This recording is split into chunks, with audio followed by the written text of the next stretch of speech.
Assalamualaikum dan selamat sejahtera kepada semua. Terima kasih kerana masih lagi bersama dengan saya, Yasmin Hani, dalam rancangan Sembang-Sembang ASNB 2023.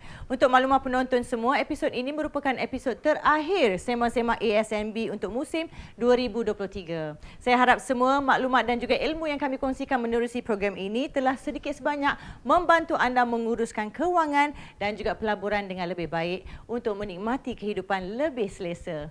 Baiklah, dalam episod kali ini kita akan membincangkan kepentingan mengurus wang dan juga harta dengan baik semasa hidup dan bagaimana pula pengurusan yang baik ini akan membolehkan kita terus menikmati hasil daripada harta yang kita ada ini sebagai bekalan untuk kehidupan abadi. Untuk mengetahui lebih lanjut lagi mengenai kaedah pengurusan wang dan harta yang disarankan dalam Islam, kita akan bersama dengan Ustaz Ahmad Husni Abdul Rahman, pengurus di Pusat Pungutan Zakat Majlis Agama Islam Wilayah Persekutuan dan seorang pendakwah bebas yang tidak asing lagi untuk membincangkan tajuk kita pada hari ini, iaitu wakaf dan hibah, damai di dunia, damai di sana. Assalamualaikum. Apa khabar Ustaz? Waalaikumsalam warahmatullahi. Baik Ustaz, kita mulakan soalan kita yang pertama ya.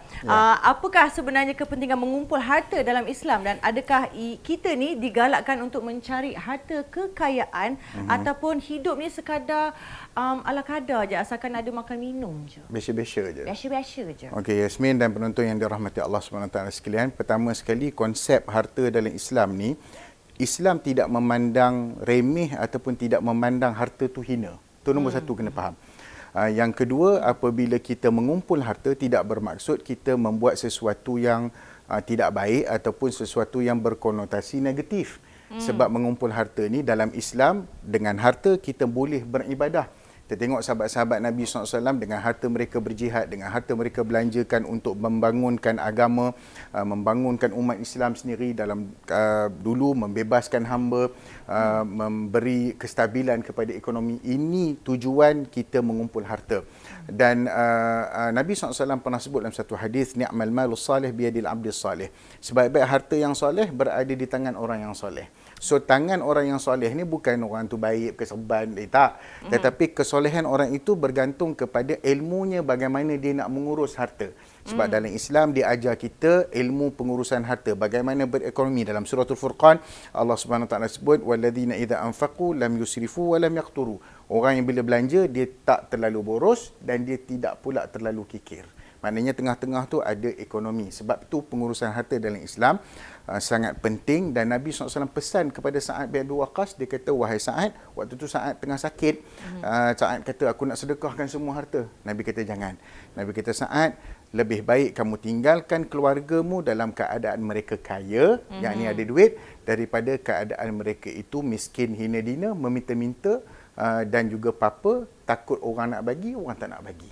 Jadi maksudnya memang Islam galakkan kita jadi orang yang kaya, berharta, tetapi harta yang mempunyai matlamat dan juga ada makna. Jadi digalakkanlah juga untuk mengumpul harta dan menjadi kaya lah. Kita Betul. tak nak cakap mengumpul, kita guna ayat santai untuk menjadi kaya. Kaya. Baik. Jadi sekarang ni dalam kesibukan orang mengurus kumpul-kumpul harta dan mengumpul harta diorang sekarang ni, ramai terlepas pandang pengurusan harta pusaka. Ya. Hampir 90 bilion juga sebenarnya jumlah harta yang beku tidak dituntut di negara ini pada tahun 2021 yang melibatkan 90% daripadanya milik orang Melayu. Masya Allah. 90%. Kayanya mereka ni macam, tapi kenapa yang lain-lain tu sibuk fikirkan pasal harta pusaka? Itu yang tak faham tu. Padahal kita ni digalakkan ni. Bolehkah Ustaz jelaskan apa itu pengurusan harta pewarisan dan kepentingannya di kalangan orang Islam?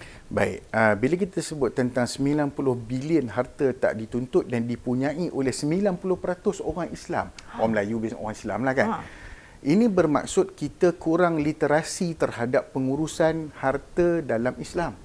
Sebab kalau kita pandai betul-betul dan kita cakna soal hibah, soal wakaf, soal pengurusan harta pusaka, pewarisan dalam Islam, dalam urusan wasiat antaranya, kemudian urusan faraid antaranya.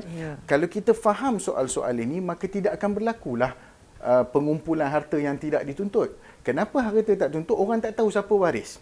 Kenapa harta yang masih lagi mempunyai reserve ataupun ada lebihan di situ dan tidak dituntut kerana waris sendiri pun tak tahu yang si mati itu tinggalkan harta. Dalam Islam, dia banyak elemen pengurusan harta ketika hidup dan pengurusan harta ketika mana sebelum kita mati dan pengurusan harta selepas daripada mati. Sebab tu kalau kita pandai bab ni, insya-Allah tak berlakulah apa yang berlaku dalam negara kita. Baik. Apabila berbicara mengenai harta pusaka, sebagai seorang Islam, kebanyakan daripada kita ni menyerahkannya kepada hukum faraid. Yes. Ya. Mungkin Ustaz boleh jelaskan sedikit tentang hukum faraid ni dan juga adakah ianya satu-satu cara untuk menguruskan harta pusaka dalam Islam? Baik, dalam menguruskan harta pusaka sudah tentu ia terikat dengan hukum faraid. Yang mana hukum ni termaktub dalam Quran, ayat yang sangat panjang di mana Allah Subhanahu Wa Taala ajar kita secara detail tentang nak uruskan harta selepas kematian. So harta tu akan pergi ke siapa? Kepada waris lelaki terdekat dan terhampir dengan si mati, yang dia panggil ashabul furud, dan juga waris lelaki dan waris perempuan yang termasuk dalam mereka yang berhak menerima harta pusaka. Kemudian selepas itu sekiranya ada berbaki, dia akan diberikan kepada waris lelaki dahulu yang terhampir daripada keluarga dan seumpamanya. Dia adalah dia punya pembahagian dan seumpamanya. Tetapi faraid ini bukan satu-satunya elemen pengurusan harta dalam Islam, terutama selepas mati. Sebelum mati pun kita dah boleh buat preparation. Contohnya kita ada hibah. Dan kalau di ASNB ataupun di ASB sendiri, di PMB sendiri, ada produk-produk yang kita namakan sebagai wakaf hibah ataupun hibah amanah dia panggil. Wakaf pun ada, hibah amanah pun ada. Hibah amanah ni maksudnya orang-orang yang ada unit amanah saham di SNB boleh menghibahkan harta tersebut bagi kepada beneficiary penerima sebelum dia mati. Penerima dah sign-sign dah, lepas mati dia dapat. Cantik tak? Ya, maksudnya cantik. dalam sudut harta tu dia ada pengurusan bukan hanya terhad kepada faraid, tetapi banyak lagi elemen-elemen pengurusan harta yang patut dan wajib kita tahu. Baik, apakah kelebihan hibah dan apakah syarat-syarat pemberiannya? Ya, hibah ni kalau kita tengok kelebihannya, pertama sekali nak elak dispute. Bila mana perbalahan. Walaupun faraid itu satu yang ditentukan oleh Allah Subhanahu Taala, tapi kalau dalam bab harta ni memang adik-beradik pun boleh bergaduh, darah daging pun boleh berpisah, boleh bermusuhan dan sebagainya. So kelebihannya, hibah ni boleh mengelakkanlah daripada perkara itu daripada berlaku, dan insya-Allah kalau hibah ini diuruskan dengan baik, insya-Allah semua pihak dapat menikmati harta dengan baik, insya-Allah. InsyaAllah. Okey, saya nak tanya Ustaz, boleh jelaskan dengan lebih mendalam apakah itu wakaf dan mengapa amalan ini sebenarnya sangat digalakkan dalam Islam? Okey, wakaf ini salah satu daripada elemen kita menghentikan penggunaan harta untuk diri kita, tetapi meletakkan harta itu untuk digunakan pada jalan Allah dan kepentingan umum orang Islam. Itu maksud wakaf. Dan kenapa wakaf ni penting? Sebab antara kejayaan umat Islam terdahulu adalah dengan projek wakaf yang dibina.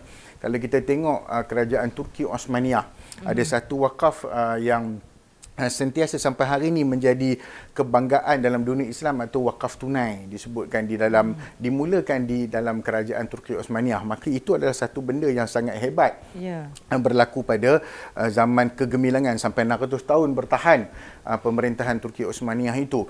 Dan dengan wakaf ini bukan sahaja dapat membina struktur masyarakat yang baik, tetapi dari sudut ekonomi, sebab wakaf ni kita boleh guna untuk boleh buat universiti, boleh buat hospital, boleh buat klinik, boleh buat sekolah, boleh buat tempat-tempat awam dan sebagainya. Maka ini adalah satu perkara yang sangat besar manfaat kalau kita faham tentang konsep wakaf sebenarnya. Baik. Ustaz, kalau hibah tu hadiah kan? Hibah tu hadiah lebih kurang. Okey, nanti kita nak tengoklah sebenarnya apa hibah yang akan diberikan kepada kita daripada Chef Fendi ni yang dia buat dekat dapur tu. Ada tuntang-tuntang. Ada. Tapi saat lagi kita berehat seketika. Kita akan bersama dengan Ustaz sebentar lagi.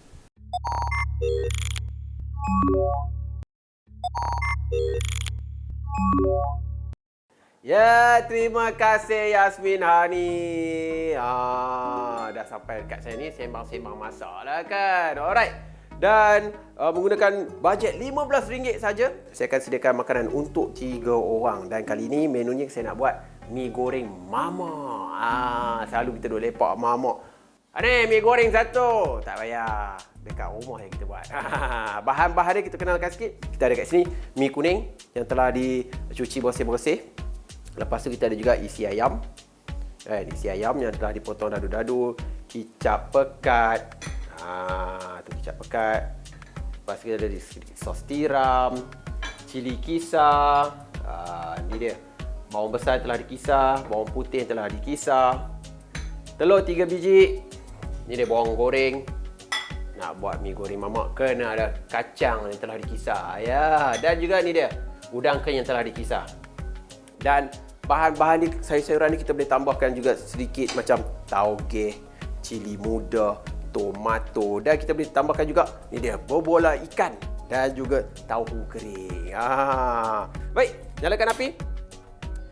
Panaskan kita punya kuali dengan minyak.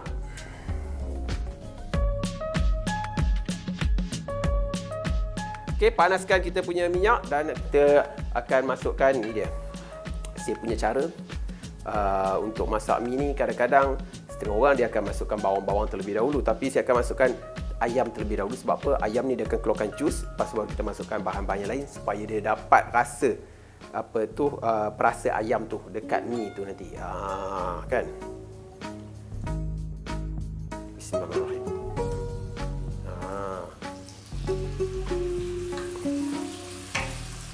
Kita masak dia lebih kurang dalam tak lama, 1 minit ke 2 minit je, bagi dia bertukar daripada warna lutsina tu menjadi putih-putih macam tu. Nampak dah putih cantik dah macam tu kan.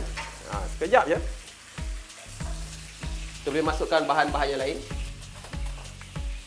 Macam bawang besar. Masukkan je dalam 2 sudu. Mamak punya style, bawang kena lebih. Bawang tak lebih dia tak jadi mamak lah. Bawang putih masukkan je.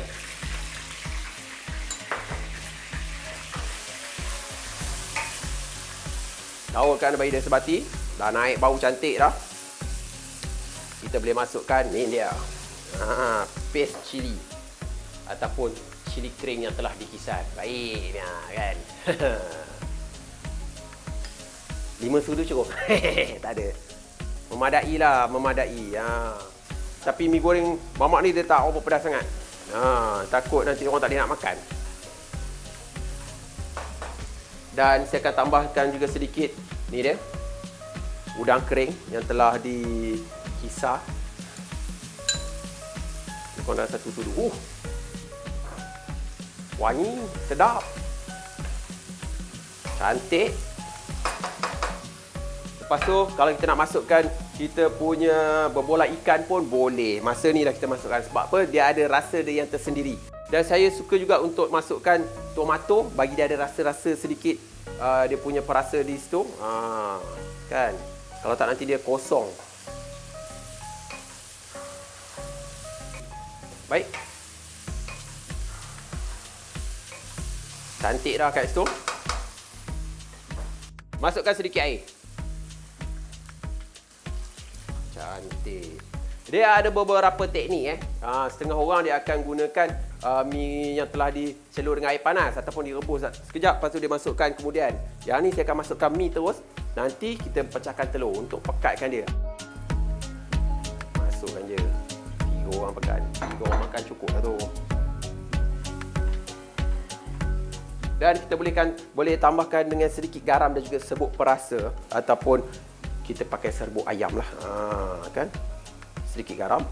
Jangan banyak sangat. Sebab apa, kalau kita masuk garam banyak nanti kita pakai sos tiram dengan kicap pun masih juga. Tu dia.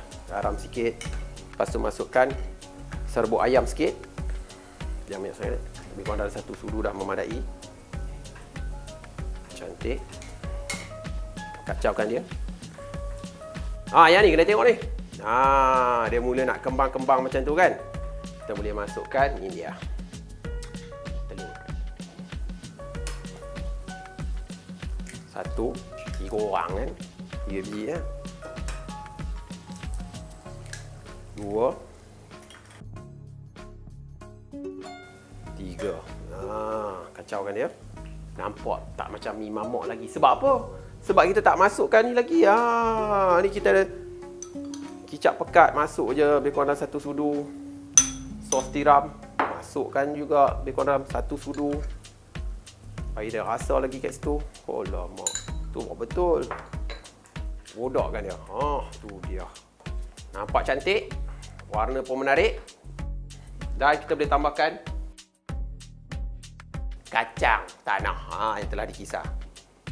Supaya ada rasa sikit.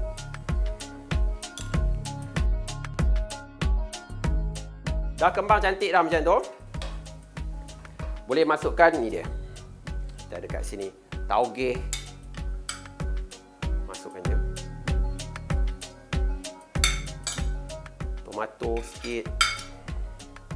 Kita punya tahu masukkan je. Okey. Dah masuk bahan-bahan ni, tak boleh goreng lama lagi dah. Dah boleh akad dah.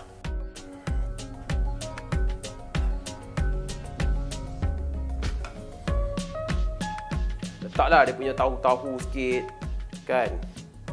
Dengan apa dia punya bola ikan tadi tu, letak lagi kat situ, taugeh-taugeh.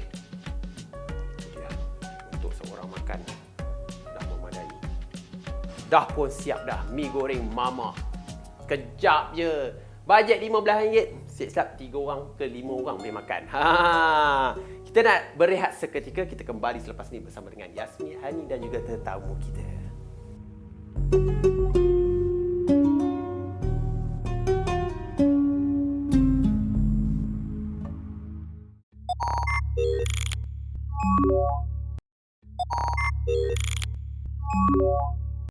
Okey, bertemu kita lagi di dalam rancangan Sembang-Sembang ASNB 2023. Nampak menarik Tadi kita tengok mi mamak yang dihibahkan. Dia hibah kat kita hibahkan dekat kita. Sekejap lagi kita apa rasa? Maksudnya bila dia dah hibah, dia tak boleh makan. Oh, tak boleh ke? Kita lah kena makan. Oh, baik Ustaz, kita dah tadi cerita pasal hibah sikit, wakaf sikit kan. Macam mana caranya yang sebaik-baiknya untuk pemilik harta yang ingin menggunakan semua kaedah ni supaya mereka tidak dilihat seperti menghukum waris ataupun menyebabkan ada waris yang tidak menerima harta hanya kerana adanya sengketa di antara keluarga. Ini memang selalu berlaku. Selalu berlaku.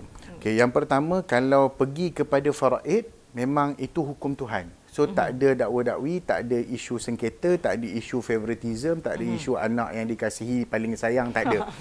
Tapi dalam isu hibah, Nabi SAW pesan juga, kalau kau bagi dekat anak yang A, anak B kena bagi, anak C kena bagi. Dan Nabi pesan juga kalau bagi hibah hadiah dan sebagainya, kena sama. Maknanya kena adil lah. Yang kedua, kena ada pihak yang menguruskan. Contohnya, mana-mana pemegang amanah ataupun trustee yang kita lantik untuk menguruskan, lalu proses itu dibuat ketika mana pemberi hibah ataupun pewakaf masih lagi hidup. Okey, so kita kena buat legalize, kita kena buat secara bertulis, secara dokumentasi, secara mematuhi undang-undang. Sebab selalunya kita neglect benda-benda yang ni lah, yang akan datangkan dispute dan juga perbalahan selepas daripada kematian. Sebab anak-anak pada zaman hari ni kita tak boleh kata macam anak-anak zaman dulu. Yalah, you cari harta you sendiri, you cari harta Dia tak heran, dia tak heran, tak minta. Ada kes-kes yang bila ibu bapa hibah harta kepada anak, anak halau ibu bapa keluar daripada rumah. Ya, sebab dia dah bagi tapi padahal dia masih hidup. Yes, ada syarat-syaratnya. Maka perkara itulah yang harus difahami oleh semua apabila kita buat secara perundangan yang tepat, secara bertulis, secara perbincangan, maka insya-Allah perkara-perkara itu boleh diminimalkan risiko dia. Dan juga setiap kali kalau kata kita ada beli rumah baru ataupun kereta baru ataupun akaun baru, kita kena update. Update tu penting. Tak kira lah update kat cloud ke, update dekat buku 35 ke, tak kisah. Yang penting you update dan kita simpan kepada, kalau kita dah lantik trustee, kita simpan kepada pemegang amanah biar mereka tahu. Ataupun siapa-siapa dalam ahli keluarga kita yang kita rasakan beramanah. Jadi apa-apa pun insya-Allah kalau kita buat dengan pihak ketiga, maknanya pihak pemegang amanah ataupun trustee dan sebagai penama, bila kita sembang pasal penama ni pun kena faham. Ada penama yang dia dapat harta tu terus. Contohnya kalau tukar nama rumah ataupun tukar nama tanah. Maka nama tu kalau dia dakwa, dia bawa ke mahkamah pun dia boleh menang. Sebab apa? Sebab nama dia. Okey, tapi ada ini kelebihan ada penama lah. Kelebihan ada penama. Tapi kalau ada penama yang dia penama itu hanya untuk menguruskan harta. Dan banyak istilah penama itu bukan istilah harta tu pergi dekat dia, tapi istilah penama itu adalah untuk dia menguruskan harta bagi pihak-pihak yang berhak selepas kematian pemberi harta ataupun kematian ni lah. Baik. Jadi sekarang ni penama itu sangat penting. Dan pendapat Ustaz terhadap usaha-usaha syarikat seperti ASNB ni yang menawarkan kemudahan berkaitan dengan pengurusan harta pusaka ni. Sangat bagus inisiatif yang dibuat oleh ASNB. Dan mereka ini sebenarnya menyediakan kemudahan. Kita kalau ikutnya ramai di kalangan kita yang memang suka melabur lah dengan produk-produk ASNB dan seumpamanya sebab ada jaminan terjamin. Maka inisiatif yang dibuat oleh ASNB sekurang-kurangnya dapat menyelamatkan part harta yang disimpan dengan ASNB. Ini adalah satu inisiatif yang sangat baik dan saya kira masyarakat kita perlu untuk mengambil peluang ini. Dah SNB tawarkan, bukan saja hibah amanah, SNB juga menjadi mutawali kepada wakaf dan sebagainya. So ada produk-produk wakaf dan sebagainya. So pergilah, layarilah laman web SNB, pergilah kepada dia punya office dia, kaunter-kaunter dia, tanya betul-betul macam mana saya nak uruskan harta saya dengan ASNB. Baiklah, sebelum kita dapat nak merasakan hibah daripada Chef Andy ni, kita hanya ada maklumat penting untuk kongsikan bersama dengan anda semua, di mana ASNB menawarkan hadiah yang bernilai RM1,000 menerusi trivia labo sembang-sembang ASNB ni. Apa yang perlu anda lakukan adalah melayari ke laman www.asnb.com.my dan juga lawat media sosial ASNB seperti yang dah dipaparkan di kaca skrin anda, dan dapatkan 5 soalan yang akan dikemukakan nanti. Klik pada borang penyertaan Trivia Labo Sembang-Sembang ASNB untuk menjawab soalan. Jangan lupa follow Instagram ASNB untuk melayakkan anda muncul sebagai pemenang. Ya, Alhamdulillah Ustaz. Alhamdulillah. Zor tadi pam kuat kan kat dapur boleh dengar tu. Nampak sembang. Sembang. Saya pun sembang kat dapur tadi. Ni dia hasil dia. Mi goreng mamak. Alhamdulillah. Tapi tak apa nak mamak sangat sebab saya bukan mamak. Tunggu saat lagi kita mamak kan. Ada cara dia. Baik Ustaz. Ni yang makan kat sini. Ya. Yang tapau bungkus dah bawa balik dah juga. Ui, masya-Allah. Berat sikit tu. Nampak laju Ustaz bagi. Insya-Allah. Terima kasih lah. Terima kasih, tak sangka pula ada barakat bawa balik ni. Alhamdulillah, insya-Allah. Alhamdulillah. Tapi itu sebelum kita makan Ustaz, ada soalan sikit lah Ustaz. Ni untuk saya pula lah Ustaz. Ya. Sementara kita duk ada ni, macam mana kita nak uruskan harta sebelum kita meninggal supaya pewaris kita dengan kita ni ada orang kata manfaat dia tu. Okey, sebab itulah bila kita duk hidup ni, kita kena rancang sungguh-sungguh lah harta kita. Rancang tu macam mana, kita dah tahu dah apa elemen yang kita nak kena guna untuk menyebabkan harta kita itu ada manfaat.